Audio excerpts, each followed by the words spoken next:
बिस्मिल्लाहिर्रहमानिर्रहीम। अस्सलाम वालेकुम नाजरीन, आप देख रहे हैं सरेआम न्यूज़। खबर शामिल करेंगे गुजरात से।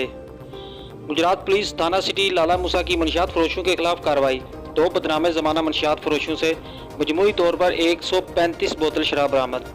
मुकदमा दर्ज कर लिए गए। DPO अताउर रहमान की ज़ेरे क़यादत गुजरात पुलिस का ज़िला भर में मंशियात फरोशों के खिलाफ ग्रैंड ऑपरेशन जारी है। DSP लाला मूसा मुदस्सर इकबाल की ज़ेरे निगरानी SHO थाना सिटी लाला मूसा अदरीस अफजल ने मंशियात फरोशों के खिलाफ खसूसी कार्रवाई करते हुए 2 मुलजमान को 135 बोतल शराब समेत गिरफ्तार करके मुकदमा दर्ज कर लिया।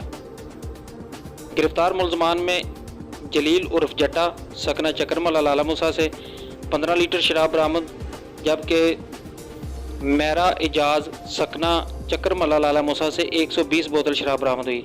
गिरफ्तार मुलजमान से मजीद तफ्तीश का आगाज़ कर दिया गया है।